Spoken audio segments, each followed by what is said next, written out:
Hey guys, what is going on? DaBoki here once again. I am going to be doing an arcane stone for Gentle Straws. This is for 6th job, and I received a comment from Yangs in my last video asking if I could do like maybe a stone talks, like maybe fill up a stone and hang out with you guys, and I thought that was a pretty cool idea, so I'm gonna go ahead and give that a shot.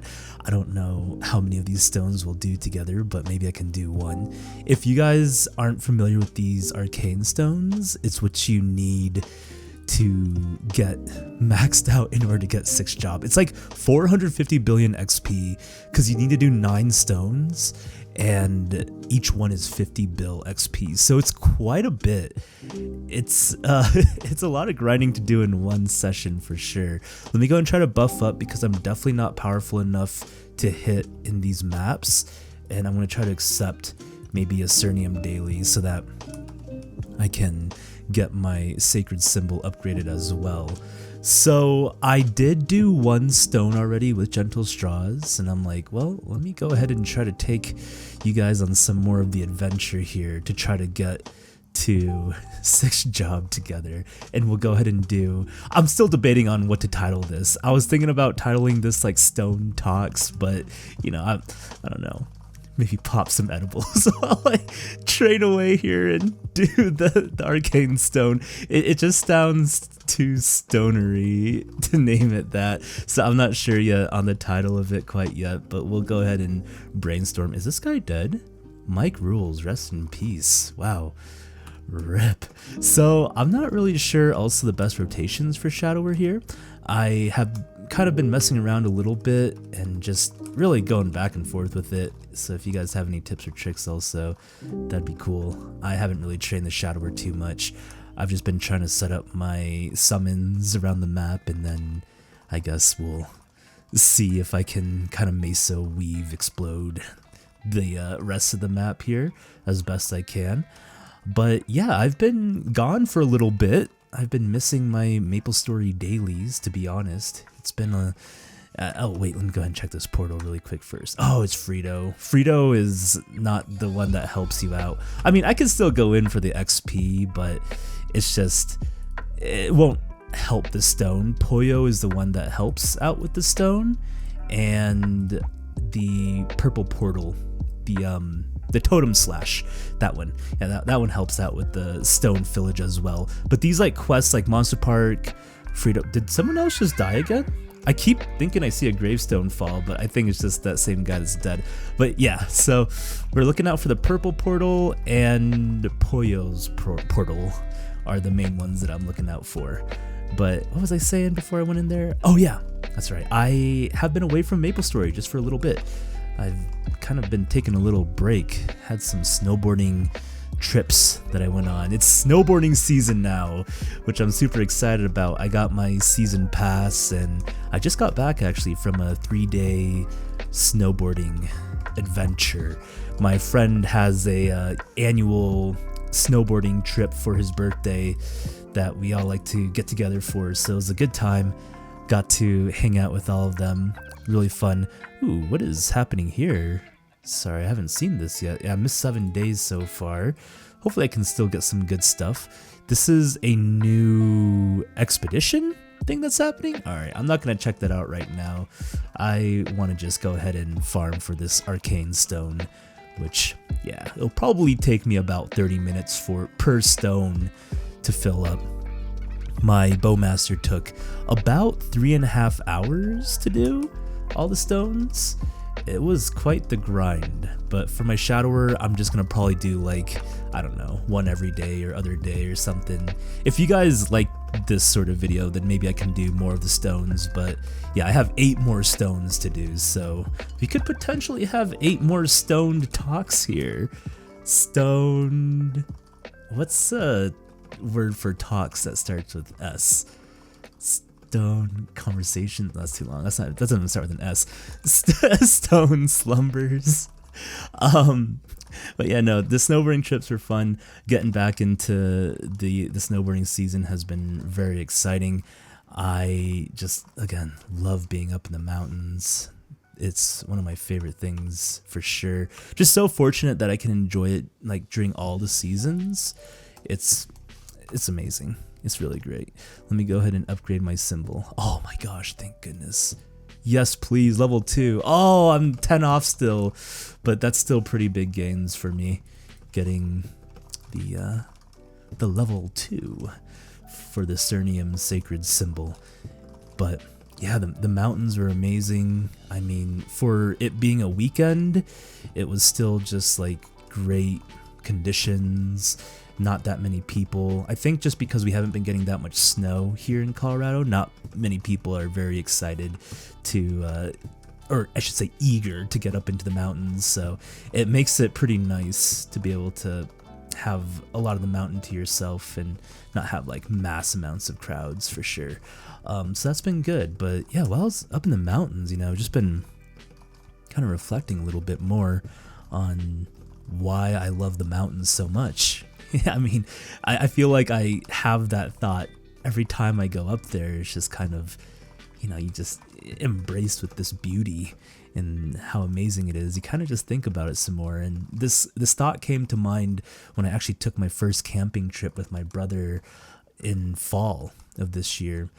We, for some reason, never went camping together. Even though we're both like pretty into camping and being in the outdoors, we just never had the chance, I think, to be able to camp together. So it was really cool getting to hang out with him in that environment and just being out there. But a thought that came to mind while I was out there, and just kind of, I remembered it while I was snowboarding this past weekend, was just the way the air moves up in the mountains, like especially the wind.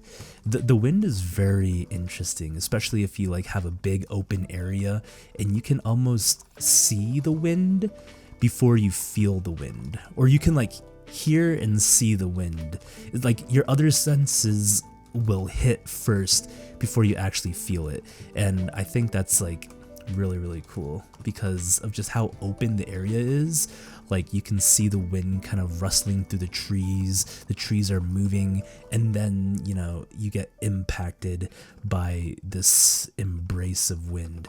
And I've been realizing that the wind just feels different in the mountains than it does like just in the cities. You know, it's a very different feel, because in the mountains and in open areas, it's almost like the wind is giving you a nice hug, because it's coming from all directions.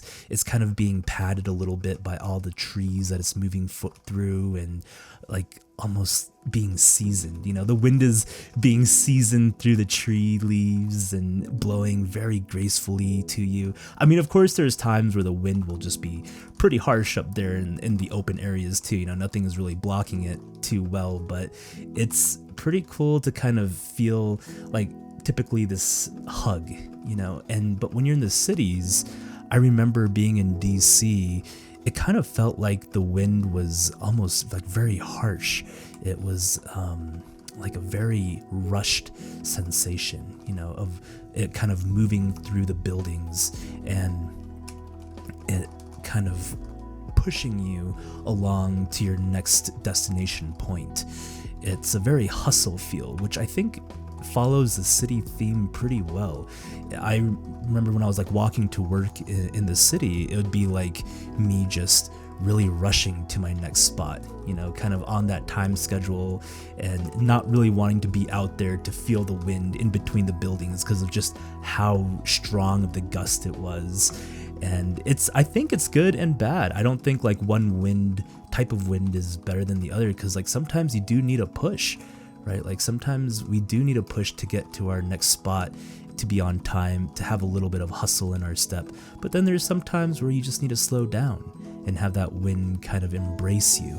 Because whenever I'm outside hiking and stuff, the wind, a lot of times, not all the time, but a lot of times feels like it's just, you know, like just kind of closing your eyes and listening to it all around. So it's a feel. I'm so sorry I went on a tangent about wind. That's kind of weird. Yes, I guess it's fitting though, because my brother and I were pretty stoned when we were talking about the wind up in the mountains hiking. So I guess it's fitting the theme of stone talks here. It's just, it's nice to kind of experience and think about these little things that you don't normally think about. And I think that's kind of why I like camping and road trips a lot of the times, because it gives me a chance to be able to get lost in my thoughts a little bit and think about things that I wouldn't normally think about. I've talked about this a few times, I think, in my streams and my videos, which is kind of interesting now I'm thinking about it. It's like we've kind of lost the ability a little bit to be bored, to be able to just be within our own thoughts. It's harder to do these days because there's just so much distraction. Like, we don't want to be lost with ourselves sometimes, or be alone with ourselves, because it's kind of depressing and scary at times. Like, some people just really need to feel like they got to distract themselves from themselves, because maybe they don't want to get lost in some, dark thoughts or some sort of going down a rabbit hole of depression and so forth. And I know some people are kind of a bit more mentally stable than others, but I think if you do have those thoughts and you're afraid to be by yourself and with your thoughts, maybe seeking help wouldn't be the worst idea. Being able to reach out to someone and try to explore a little bit on what's going on inside, because we don't want to suppress our emotions and just kind of ignore it and keep piling it on top of each other. Some people just go through that way of life and they don't want to open up anything, but in my opinion, I just don't think that's very healthy. I think you gotta be able to explore and learn from your past experiences and reflect, and having these moments that you're able to be quote unquote bored is pretty helpful. It's almost like you can kind of go into a little bit of a meditative state and just explore a little bit, learn more about yourself, and yeah, I think camping and road trips do that for me quite a bit. And one of the reasons why I just like to do the solo trips too is because I'm engaged with just myself, and I just feel like I'm learning a lot about myself. And it's good and bad. I don't always have great findings, but I typically will come out with something either negative or positive. I at least learn a little bit more about me, and that's always something I strive for. It's just, again, learning more about me, because we are going to be spending the most time with ourselves. You are the person that you spend the most time with is going to be you, whether you like it or not. So I think it's good to try to get to know yourself a little bit better, because we are always changing. And I think that's something that happens in long-term relationships as well, is like, you think you're just so comfortable with someone and you just know them fully that you don't need to get to know them anymore. You kind of lose that get to know phase. But what we don't know is that we're constantly changing. Every day, every experience that we have, we're being influenced and we're changing in some way. And if you don't keep up with that person, you'll wake up one day and they'll just be completely different. And you're like, where you changed? What happened? Where did you go? Like, yeah, we're always changing. Like, it's impossible to always keep up with somebody. So it's good if you want to, like, kind of, I guess, improve a relationship, is just feel engaged and continue to feel curious about that person. I think that's what makes a special relationship special, a close relationship special, is to be able to have that constant desire to learn about somebody. And to kind of flip that, I think because we are in a relationship with ourselves, we should always have a desire to learn about ourselves more, and get to know who we are a little bit. Okay, wow, I went on some tangents here. We are going through it a little. I'm sorry, I didn't mean to get so deep and crazy with it. My brain just kind of went on a little journey though. If you guys are wondering also about this person in my map, don't worry. We're not kill stealing each other, we're actually bonding right now. Believe it or not. I really love this change that New Age has, where you can have up to 2 people in Cernium maps and above. So any map that you're 260 and up, you're in instanced maps. So this person has their own set of mobs and I have my own set of mobs, and you can kind of be in the same map together and train. It's actually really fun. I've met some fun people while on my Bowmaster while I was grinding away in Cernium, and I learned some tricks on my Bowmaster too because of this whole like party system. Like, oh, it's not a party system, but the instanced maps. I like that. It makes it feel a lot less lonely in the map for sure. What percent am I? 52% on my arcane stone? Woo!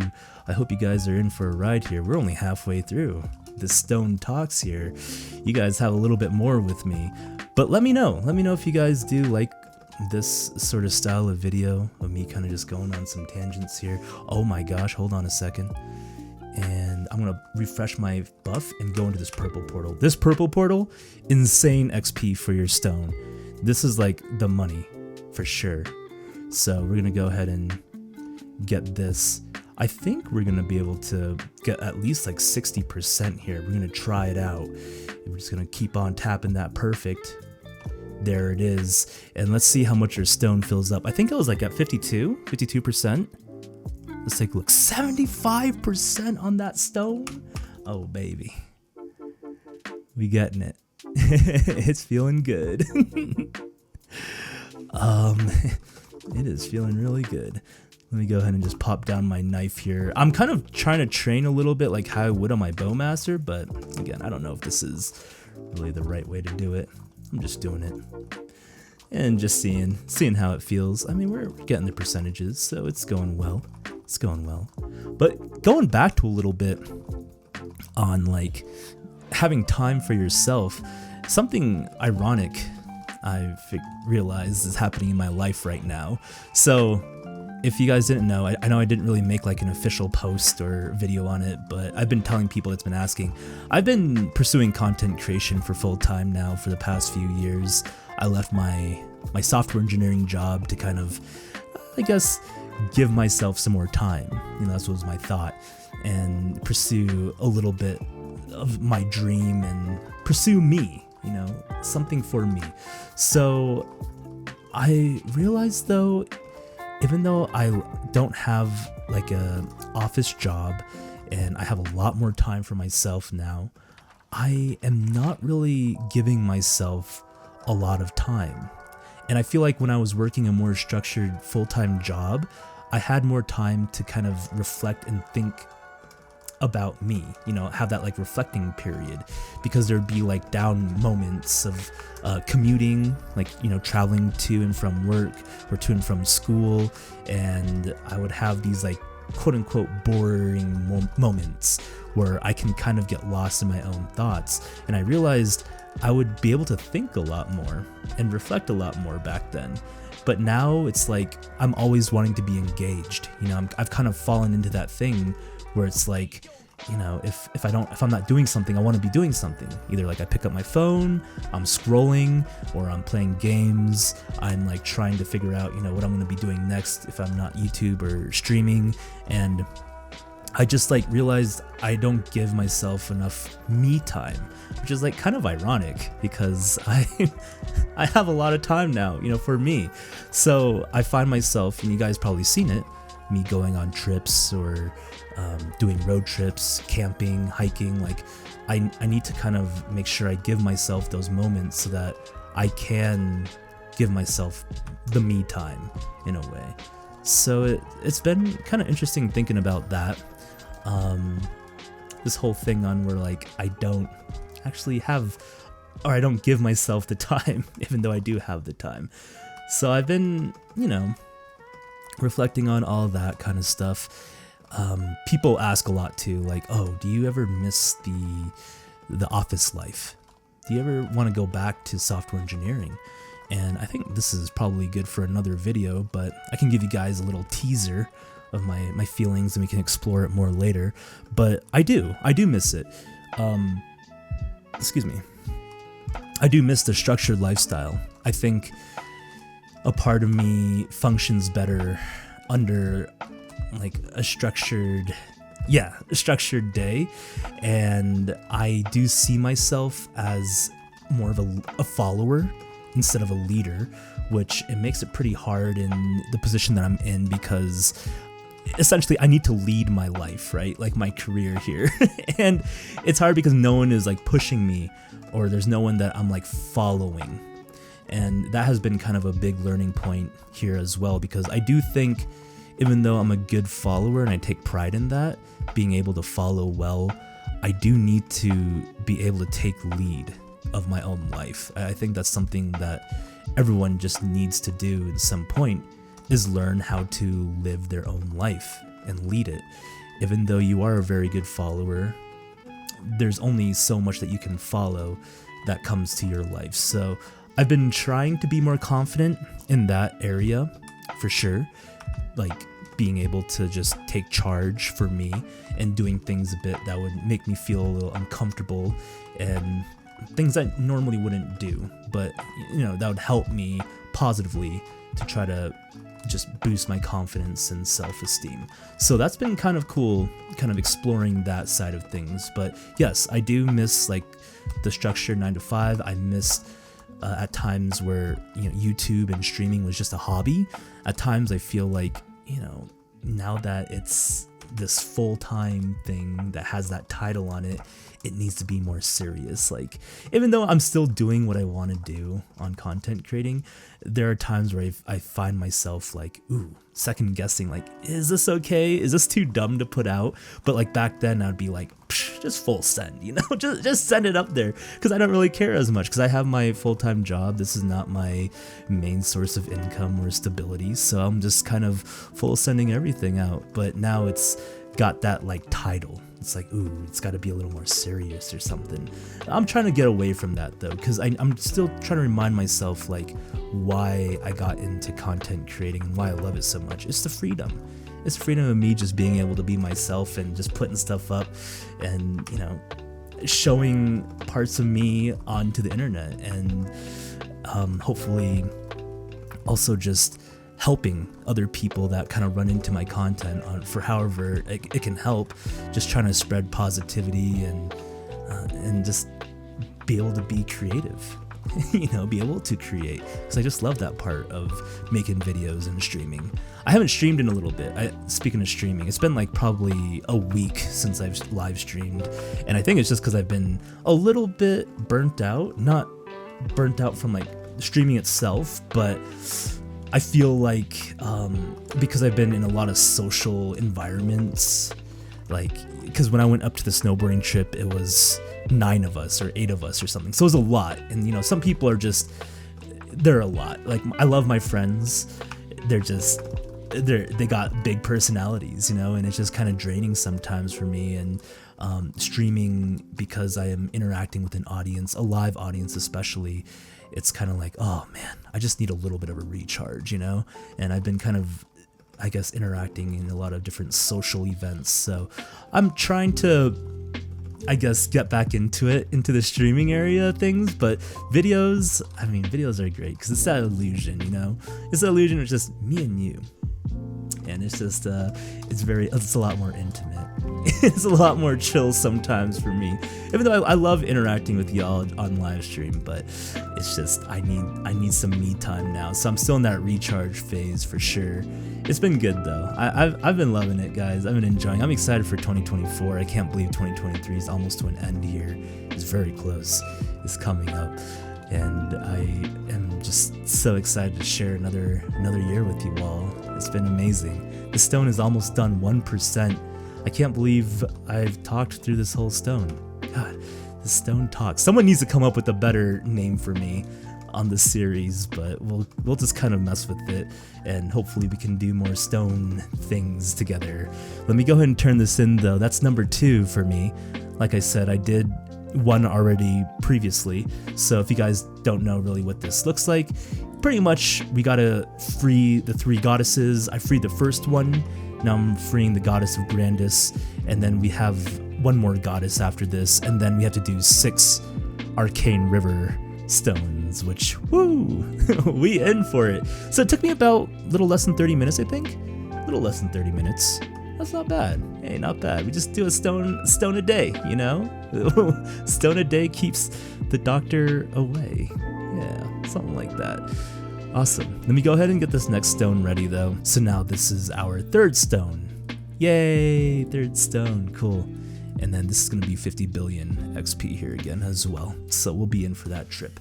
Anyways, ladies and gentlemen, thank you so much for watching. I appreciate you for listening and sitting through it. If you made it this far, much love, one love. This has been DaBoki. I hope you guys have a wonderful rest of the day, and I'll be seeing you guys later. Goodbye.